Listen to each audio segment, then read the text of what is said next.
내게 말하라. 율법 아래에 있고자 하는 자들아, 율법을 듣지 못하였느냐? 기록된 바 아브라함에게 두 아들이 있으니 하나는 여종에게서 하나는 자유 있는 여자에게서 났다 하였으며, 여종에게서는 육체를 따라 났고 자유 있는 여자에게서는 약속으로 말미암았느니라. 이것은 비유니 이 여자들은 두 언약이라. 하나는 시내 산으로부터 종을 낳을 자니 곧 하갈이라. 이 하갈은 아라비아에 있는 시내 산으로서 지금 있는 예루살렘과 같은 곳이니 그가 그 자녀들과 더불어 종노릇하고, 오직 위에 있는 예루살렘은 자유자니 곧 우리의 어머니라.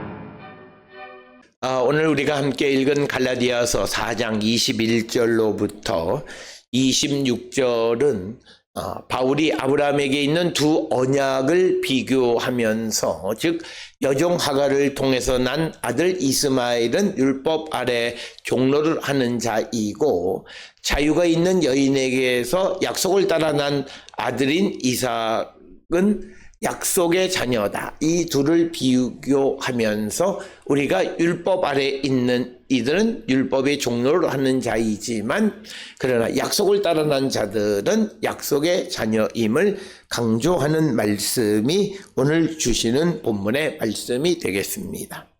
21절에 내게 말하라. 율법 아래에 있고자 하는 자들아, 율법을 듣지 못하였느냐?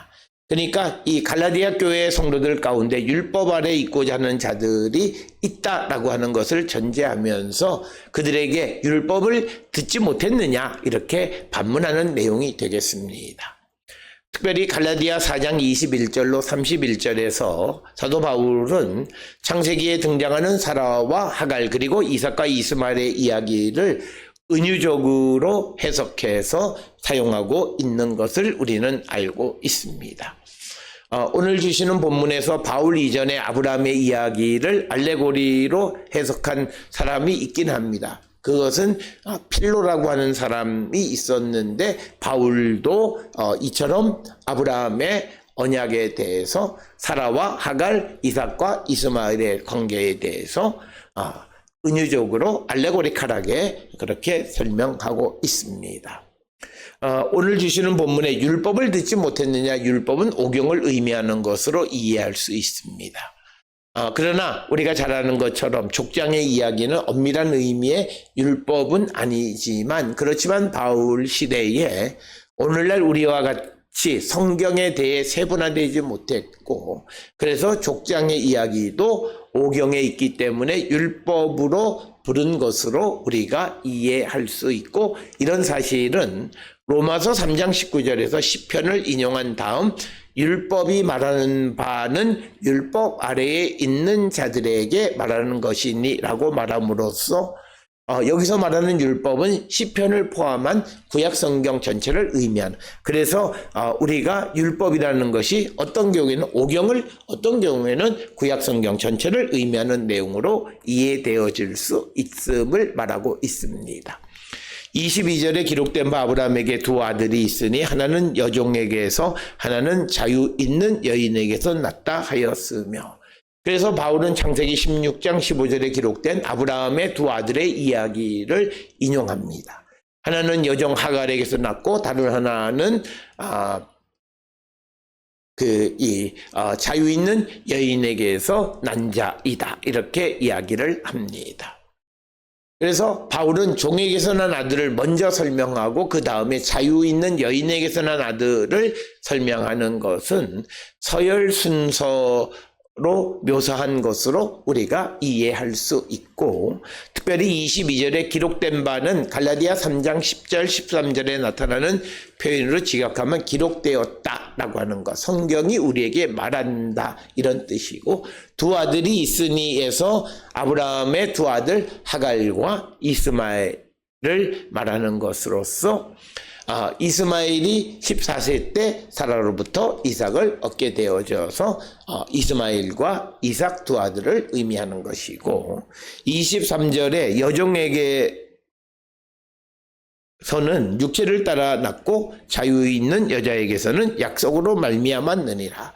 그래서 두 아들의 출생에 대해서 의미를 부여하는데, 여종에게서 난 자는 육체를 따라, 그리고 자유 있는 여인에게서는 아들은 약속의 성취로 난 자라고 설명합니다. 자유 있는 여자에게서는 약속으로 말미암았느니라 라는 표현은 사라의 출생은 창세기 21장 1, 2절에 기록되어 있는데 이것은 하나님의 약속으로 말미암아 낳은 아들이란 뜻이고, 육체를 따랐다라고 하는 것은 자연의 순리를 따라, 여정에게서 자연의 순리를 따라 낳았다는 것. 그래서 오늘 주시는 이 말씀을 통해서 약속과 자연의 순리는 서로 대치적인 개념으로 설명하고 있음을 보여주고, 로마서 9장 8절에서 육신의 자녀, 즉 자연의 순리대로 태어난 자가 하나님의 자녀가 아니고 약속의 자녀가 씨로 여김을 받는다라고 하는 개념도 여기에서 생겨난 것. 그래서 약속으로 난 자냐, 자연의 순리대로 난 자냐의 차이가 있다. 이것은 비유이니 이 여자들은 두 언약이라. 하나는 신의 산으로부터 종을 낳은 자니 하갈이라. 이 하갈은 아라비아에 있는 신의 산으로서 지금 있는 예루살렘과 같은 곳이니 그가 그 자녀들과 더불어 종노릇하고. 그래서 24절에서 바울은 아브라함의 이야기가 우의적이라고 말하면서 두 여자는 두 언약을 뜻하는데 하갈은 신의 산으로부터 종을 낳은 자라고 설명합니다. 25절에서 바울은 하갈의 아들처럼 육신을 따라서 아브라함의 소생이 되었다는 것은 옛 계약의 특징을 이루는 종살이가 지속되어짐을 의미하는 겁니다. 이 하갈은 아라비아에 있는 신의 산으로서라고 하는 그 하갈이 아라비아에 있는 신의 산이라는 의미는 하갈과 그의 후손들이 사람을 속박하는 율법을 대표한다는 의미이고, 지금 있는 예루살렘과 같은 곳이니, 예루살렘은 단순한 도시 예루살렘을 의미하는 것이 아니라 유대교의 율법 체계 전체를 의미하는, 여기서 예루살렘의 헬라어 표기인 예루샬렘은 히브리어 표기를 그대로 헬라어로 음역한 것이 되겠습니다. 여기서 바울은 예루살렘의 종교적 중요성을 강조하기 위하여 예루살렘에 대한 초기 표기법을 채택했습니다. 그래서 6절에 오직 위에 있는 예루살렘은 자유자니 곧 우리 어머니라. 위에 있는 예루살렘은 자유몸으로 우리의 어머니라고 말합니다. 위에 있는 예루살렘은 하늘에 있는 예루살렘으로 번역하기도 합니다. 여기서는 현재 예루살렘에 대조되는 것으로 묘사되었습니다. 그러나 이것이 시내산과 대조되는지는 분명하지 않습니다. 시내산과 예루살렘의 대조는 히브리서 12장 18절로 24절에서 찾아볼 수 있고, 그래서 사도 바울이나 신약성경에서 하늘의 예루살렘과 현재의 예루살렘은 낯선 것은 아니다 라고 하는 것. 이미 히브리서 12장 22절에서 하늘의 예루살렘에 대해서 언급하고 있습니다. 곧 우리 어머니라 해서 예루살렘을 어머니로 묘사하는 것은 시편 87편 5절에서도 발견될 수 있고, 시온에 대해서 말하기를 이 사람 저 사람이 거기서 낫다 말하리, 이렇게 기록되어 있습니다. 따라서 오늘 주시는 갈라디아서 4장 21절로 26절은 바울이 율법과 자유에 대해서 아브라함의 두 아들 이삭과 이스마엘과의 비교해서 우의적으로 설명하고 있습니다.